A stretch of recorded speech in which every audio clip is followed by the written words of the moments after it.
Can you get out of there? Because you don't have to be in there. Please look out.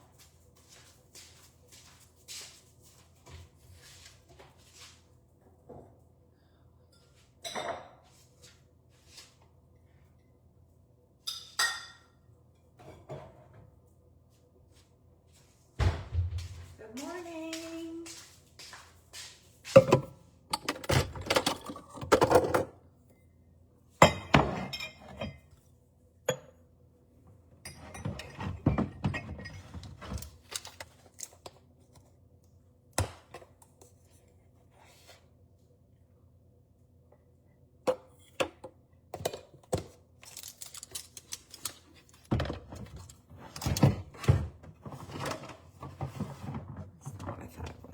Good morning, everybody. Hippity happity hoppity. Bippity boppity. I don't have anything under here, do I? No, I was mistaken. Twasn't I? Yes, I was, buddy. I thought I had a double. I don't have a double.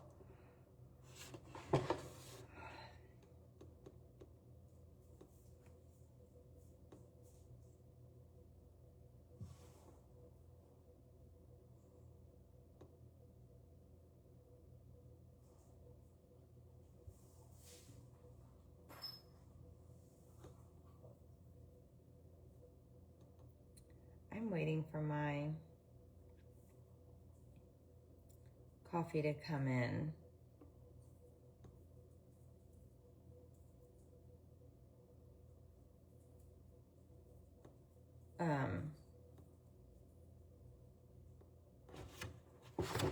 Because I ordered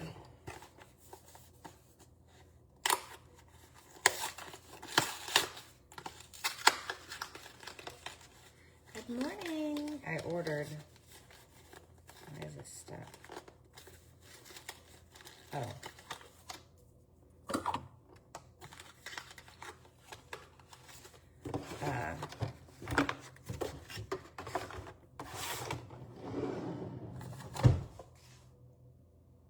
The Nespressos that I like. I'm very blah and basic.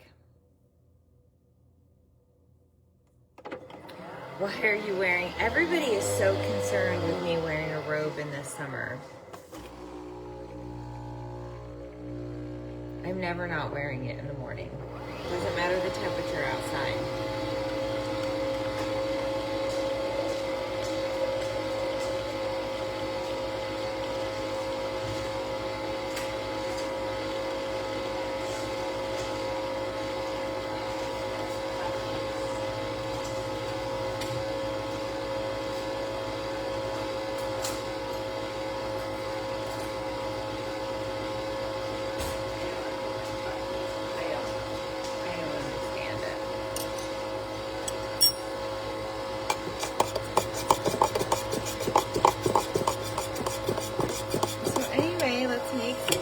Good morning. Okay, you watched Maternal Instincts? Fibers in. Thanks, Brian. Okay, let's talk about it because I see a lot of you are already jumping in and you're like, Maternal Instincts WTF. Okay.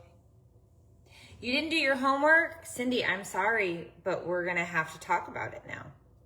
I apologize in advance.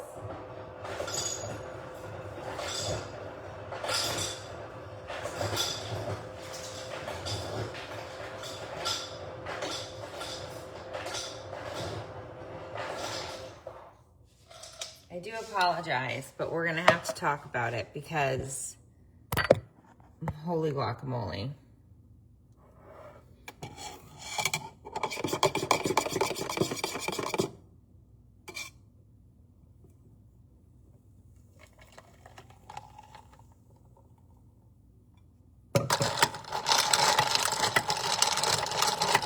I found a spoon, that's right. That's right. It's not chilly here. It's actually quite muggy in an awful, horrible way. It's pretty awful. And it's definitely going to rain today, which is great. But it is really, really, really muggy right now. Like super, super muggy.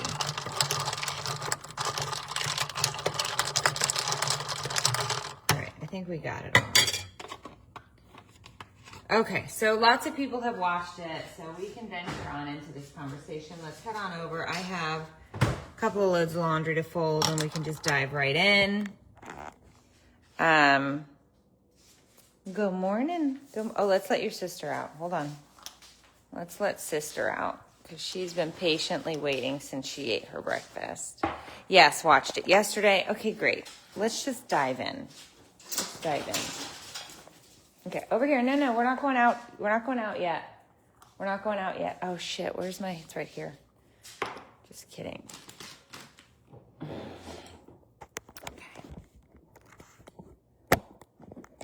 All right. Dolly watched it. Marcella watched it. Melanie watched it. Okay, so everybody's like, I did my homework. Okay, first of all, somebody made this meme. It was hilarious. They were like, we all hated Mackenzie Shirilla, and then Netflix was like, hold my beer.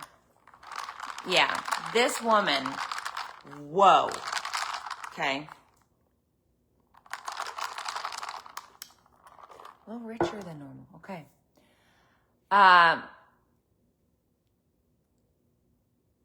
The bluebird did come back. She's good. She came in and she was on the nest all night. I think maybe she just got hungry, or I don't know, tired of being in the nest, but she's all good. I'll do a little update later. What are you doing, bud?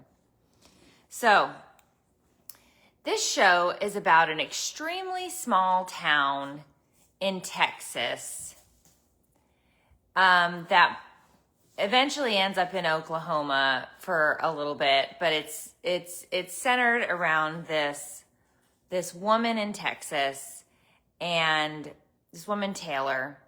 And Taylor was a young mom of two.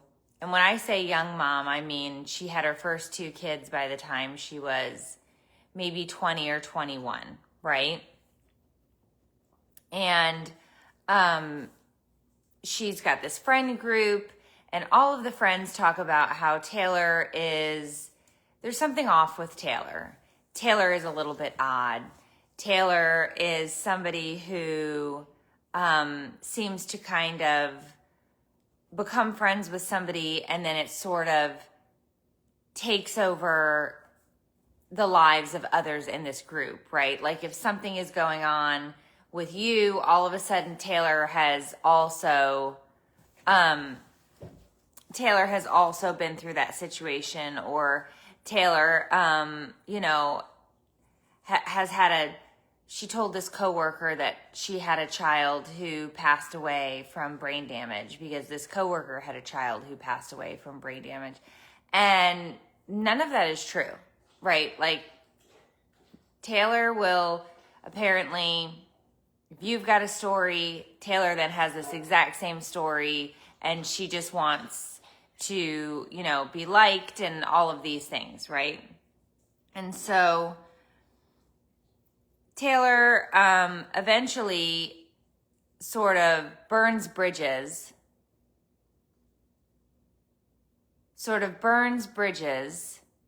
with this friend group and in this area, and she moves to a little teeny tiny town someplace else in Texas, right?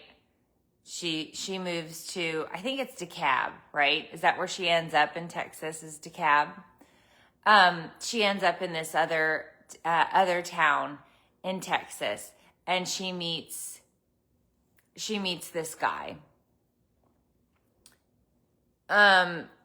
She meets this guy, Wade, right?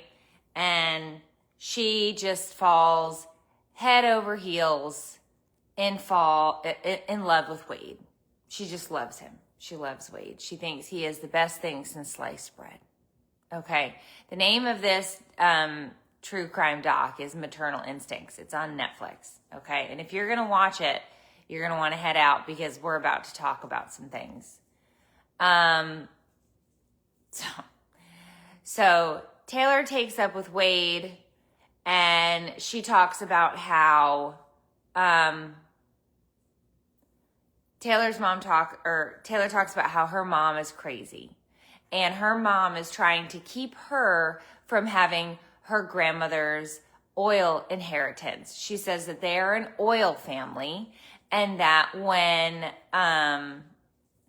it comes time for her inheritance, she's going to inherit $8 million. Okay. That's first of all, that's like, wow, that's crazy that you're going to inherit $8 million. But these things happen, right? Like, especially if you've got a family in oil, like $8 million isn't that much money when you're an oil family. I mean, I watch Landman, so clearly I understand the oil industry. So $8 million is like a couple of days on the pump, right? Like, no big deal. NBD. So Taylor's going to inherit this money. So she is dating Wade, and she's like falling truly, madly, deeply in love with Wade.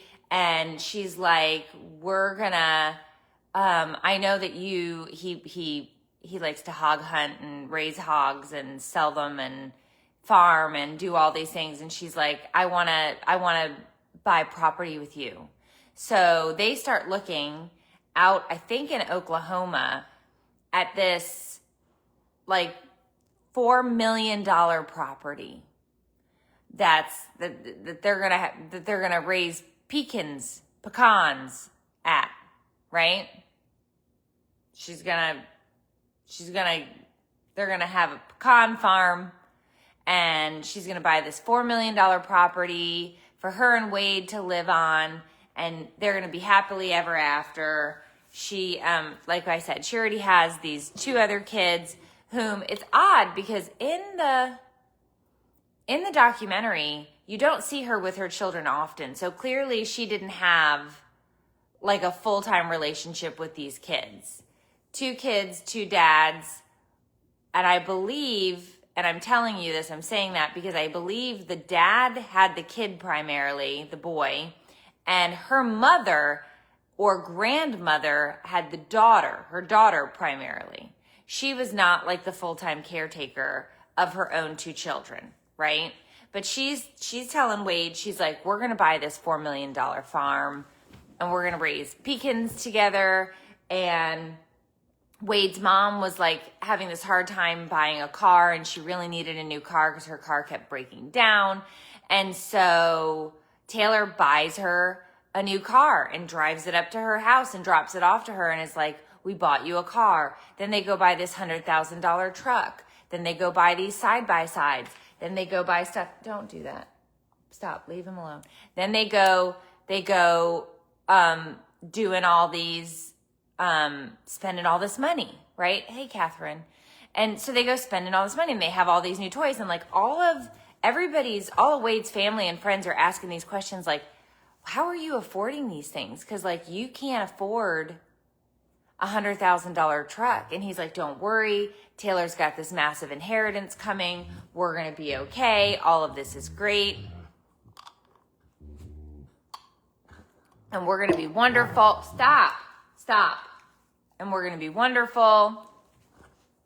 And this is going to be great and blah, blah, blah, blah, right? And so she's buying him all these things, and they're talking to these realtors. And every time the realtor is like, we have to get money into escrow for your pecan farm, she gives them a runaround, and she's like, well, call this bank and they're going to tell you how we're going to wire this money. Well, he'd call the bank, and the bank would be like, my client isn't going to give you any of this information. You're violating these things. They were getting these emails back and forth.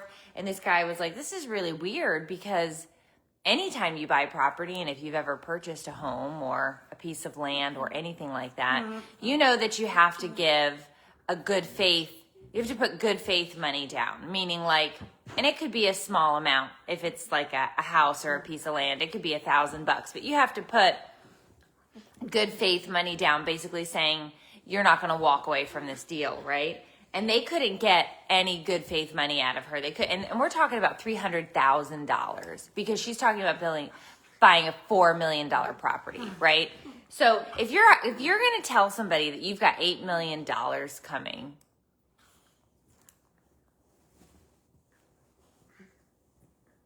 if you've got $8 million coming, $300,000 for your pecan farm, it's a drop in the bucket. You've got oil money, bitch. Like, you know, big deal, right? Like NBD. So a few weeks later, Taylor calls Wade's mother and is like, hey, you need to take the car and drop it off in our driveway. The dealership is coming to pick it up so that they can do service. There was a recall on your car. So the mom is like, okay, why can't I just take it? And they're like, no, they're coming to pick it up, right? So a couple of weeks go by and she's still not seen this car back that got recalled. And she calls the dealership and she's like, hey, what is the deal with my car? Like, are you guys going to fix this recall or what? And the guy at the dealership was like, ma'am, your car was repossessed for non-payment. And the mom was like, that's what I thought. She didn't pay for this car. She tried to get a loan on this car, I guess, couldn't get a loan on this car, and now they want the car back. They want the car back, right? So she tells Wade, like, hey, there's something going on. She doesn't have the money. And he goes, no, that's not what happened. We started getting these text messages and emails from somebody talking trash about Taylor and about how they're going to ruin her life and break us up. And it turns out it's the mom. Taylor's mom is trying to stir the pot to break up this relationship because she doesn't want Taylor to get the inheritance. She wants to get the inheritance from the grandmother and not Taylor. So Taylor's mom is starting to cause all sorts of problems and she's freezing the assets. Now, here's the thing. Every time I hear somebody talk about freezing the assets, we're talking about a criminal investigation where you've been stealing money, and so they'll freeze your assets. Some like, you know, weird illegal things that are going on, right? Like weird illegal things that are going on for them to freeze your assets. Or you're claiming or filing some type of a bankruptcy or some other issue, and the courts are like, we're going to freeze all your money so that you can't take it out and go somewhere else. Nobody has my mom can't call the bank and freeze my assets. Just so you know, like in the future, if this is a concern of yours, your mom can't call a bank and freeze your assets. That's not how any of these things work. And if the real truth of the matter was that Taylor's mom was getting in the way of the grandmother's, stop, go away. Stop. You're like the size of a bull and you run behind me every day. You're hurting my back. Stop. Please. It is like having a miniature horse in the house. So they say the claim is that the mom was writing all these letters to break them up and do all of these things and blah, blah, blah, blah, blah, and yada, yada, and whatever. And so Wade is like defending her. Yeah, the IRS can freeze your account. I'm saying your mom can't go in and freeze your account. Your mom can't be like, well, I'm pissed off, I'm going to freeze your account. You know, if it's your own personal banking account, right? So anyway, at this point, things start to unravel a little bit for Taylor and her $8 million inheritance and all of these things, because all of the cars start to get repossessed. This pecan farm is not happening. Yeah, all of these things start to unravel. And Taylor is realizing that soon enough, she's going to be found out that there is no money, there is no inheritance, something is going to come out. So she does what every woman does when she has lied about an $8 million oil inheritance. She tells Wade she's pregnant. Okay, she actually goes over to Wade's boss's house, who's a chiropractor, and says, I was looking in the mirror and my aura changed color, so I believe I'm pregnant. As one would when they believe they're pregnant, they would check the mirror and realize their aura had changed color. Makes perfect sense, right? Like, obviously, that's what happens. So she goes, when should I tell Wade? And the boss, the chiropractor lady, is like, you shouldn't tell Wade until you know that you're actually pregnant. Like, you need to go get a pregnancy test. So she says, okay, take me to the urgent care clinic, and I will get a pregnancy test. So the woman drives her over there. She goes into the clinic. She comes back out with a piece of paper that says she's pregnant. Yay, yay, yay, she's pregnant. Yay, yay, yay. Okay, great. All right, she's pregnant. This is great news. So she starts telling all of Wade's I'm speed going. You're a tenth of the way in. So she tells the friends, the family, I'm pregnant. Oh my gosh, this is so wonderful. Yada, yada, yada. This is great. We want to do a gender reveal. So they tie a pink bow around a cow's neck. They trot it out. They're having a girl. Yada, yada, yada. This, that, and the other thing. Great. Wonderful. Okay. So she's pregnant.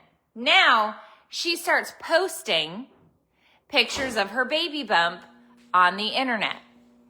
Okay. And she's there with Wade. They're doing these maternity photo shoots. All of a sudden, her best friend, who lives a few towns over, who realized that Taylor is cuckoo for Cocoa Puffs, and her old OBGYN, she is posting pictures of being pregnant. And both of them are like, that is so weird, as Taylor has had a hysterectomy. And all of a sudden I'm like, what? Wait a minute. What? Wait a minute. This bitch claimed to be pregnant. She's had a hysterectomy? Now look. I'm sitting here thinking to myself, how's she going to get out of this lie at this point, right? How is she going? She has had a hysterectomy. How is she going to get out of this at this point, right? So the friend starts talking about how she's like, I'm just waiting for people to realize that Taylor has had a hysterectomy and there is absolutely no way that she can have a baby. She's absolutely not pregnant. The doctor, they interview the doctor and the staff there, and they're like, look, HIPAA laws prevent us from saying anything. Like, we can't go and tell these people that she's had a hysterectomy because she was a patient here, right? Like, we can't do that. We'll be in trouble. That violates the law. In the meantime, Taylor is on the internet ordering fake sonograms, ordering fake pregnancy letters from doctors' clinics, ordering fake everything to kind of go along and show proof. Huh? I didn't get there yet. All of these fake things to go along to support this and show the family, to show Wade, to show the mom, to show the doctor's office. And the doctor's office is like, all right, so we're getting concerned because this is going on for months. She has really carried on this lie for months. So they call the local hospitals and they're like, you guys need to be on high alert that we have a woman in the community who is claiming to be pregnant, and we are concerned she's going to steal a baby out of the nursery. So you need to be on a pink alert, okay? Because eventually she buys a silicone fake belly and she starts wearing this fake pregnancy belly to prove that her pregnancy has moved into these later stages, right? So she is full on embracing this crazy ass lie that not only has she had a hysterectomy and claiming to be pregnant, but she is telling everybody in her life, she's buying cribs, diapers, strollers, wipes, like she is setting up shop in this guy's house. So Wade is starting to get all of these family members and friends chirping in his ear going, I don't like this. I don't think any of this is true. I think she's lying. I think she's not telling you the truth. I don't think she's really pregnant. And Wade's like, no, she's pregnant. But she won't let me see her naked, and we've not had sex in 4 months.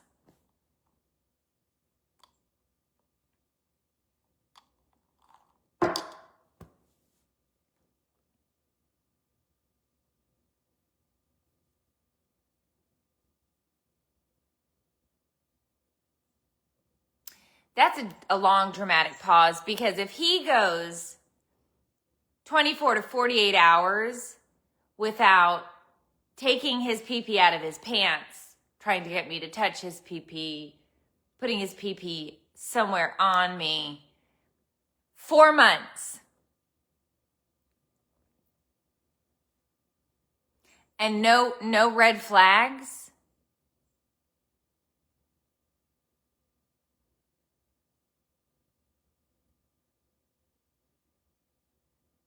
Sometimes he just walks away and pulls the pants directly down and then is like, did you want to touch this?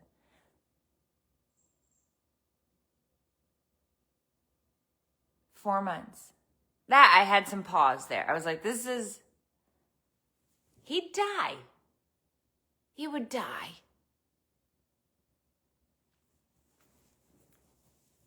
Yes, she would hide in the bathroom, and he worked on a farm.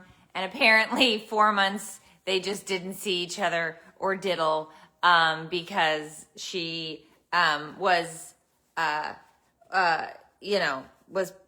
pregnant and didn't feel comfortable having sex. Okay, moving on. So he defends Taylor. Tell his whole family, no, you don't know, no. Taylor wouldn't do that, blah, blah, blah, this, that, and the other thing. Okay. Taylor also has this other friend who she had done a wedding photography shoot for, this other girl. And she was her wedding photographer, and they became friendly as a result of her doing these wedding photos for her. And this woman gets pregnant. And so Taylor and her would meet up for coffee, and they would talk about how they were both pregnant at the same time, how they were both having girls, how they were both due around the same time. And that's when the alarm bells in my head in the show start to go, oh dear God, please no. Oh dear God, please no. Because I realize, shit, this is gonna happen. Okay? So in the middle of all of this, obviously the cops, after they had taken her computers and her phones and all of that, they see her doing searches for how to buy a baby on Craigslist, how to do a private adoption, how to perform a C-section. So I'm like, oh no. Oh, no.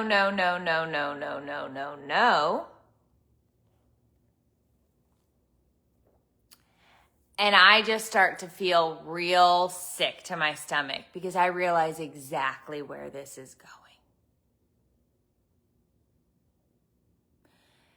And so the whole documentary starts with this woman getting pulled over because she's driving erratically, Taylor getting pulled over, and she's got a baby in her lap, a brand new baby in the lap of her car. And she said, I just had my baby in my car and I need to go to the hospital. So they take her to the hospital, right? And they take the baby and they're working on the baby, and she refuses to have a vaginal exam. And obviously the nurses and the police are finding this very odd, because if you just had a baby in your car, you obviously need some medical attention, right? So the doctors, the police require her to have a vaginal check. And the doctor walks out and says to the police, this woman has not had a baby. Now y'all need to figure out where she got this baby, because this baby came in with a placenta and an umbilical cord. And you need to figure out where this baby came from. Meanwhile, across several towns over, this husband or fiance, I don't remember, is trying to get a hold of the wife who is Taylor's pregnant friend. And he's calling and texting and calling and texting, and she's not picking up. He then calls the school where their toddler child goes to. Kid never makes it to school. The mom, he calls this woman's mom. The mom starts freaking out. She's worried about her 8-month pregnant daughter. So she starts hightailing it over there, driving over there to see what's going on.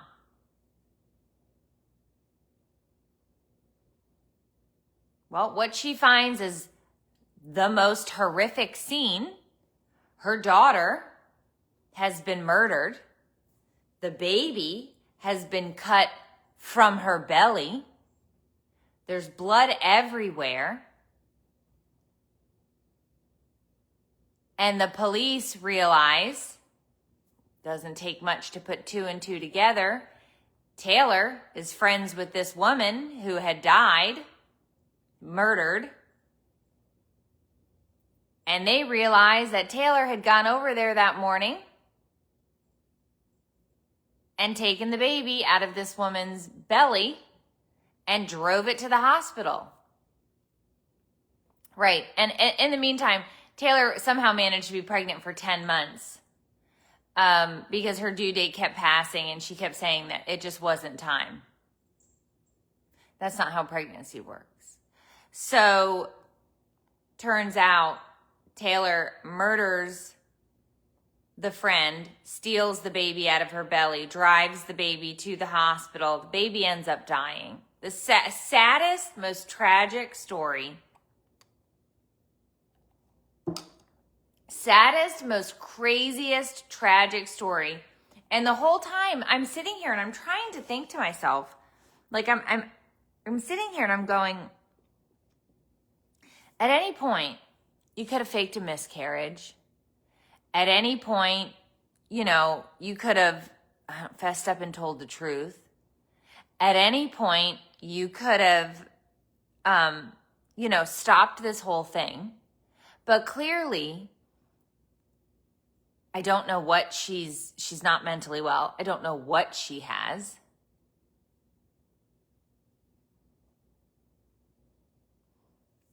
But holy cow. Yeah, she faked this hog sale to get her husband to drive hours away into Oklahoma so that she would have time to commit the murder, get the baby out of this woman's stomach, and make it back to the hospital. And you're just like, oh my gosh. The show is on Netflix. It's called Maternal Instincts. It's so incredibly sad. It's so incredibly tragic. She is now on death row in Texas. And she is one of only, I don't remember what they said, like 8 women who were on death row in Texas. One of maybe 8 women. And it is just the absolute craziest story.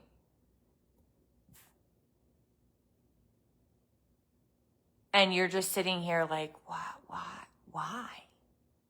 And the Wade guy was like, the mother, after this all happened, the mother was like, Wade, did you even love her? And he was like, no.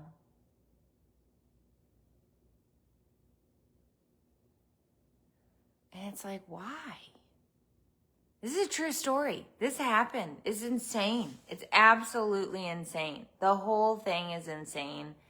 And it was just, I can't understand.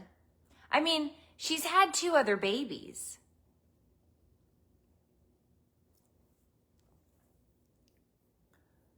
She had 2 other babies. So she clearly knew that, like, they're going to check and know you didn't have that baby.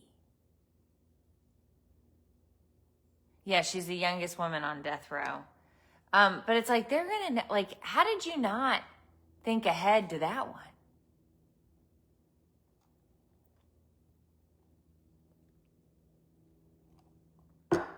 I don't even have words for how sad. 2020. I don't even have words for how sad this whole thing is. But good grief. He was money hungry. He met this girl. He said she was very nice. She cooked for him. She cleaned for him. She was so loving towards him. And she was going to have $8 million. So he figured, doesn't matter, I don't love her.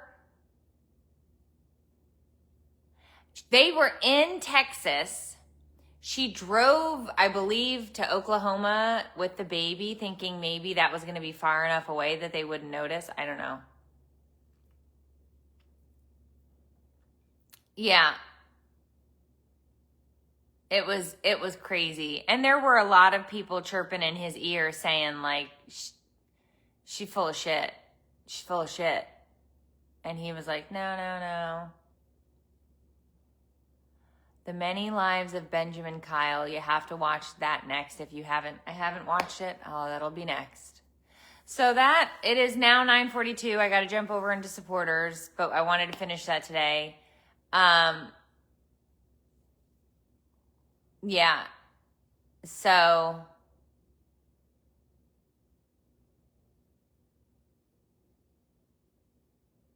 no, she doesn't have custody of any of her kids. Obviously, no.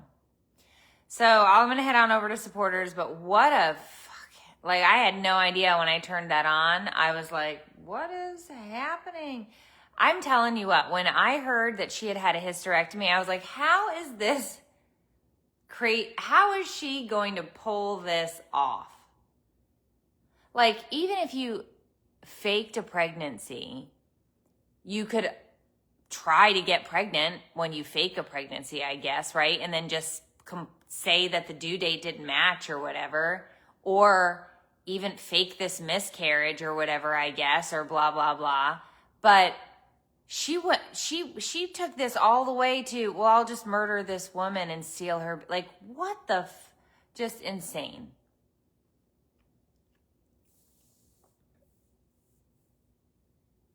Just insane. All right, I'm heading on over. The fake kicking belly, I don't know how she did that. I'm going to assume it was like a TENS unit, like a STEM machine or something. So, I don't know.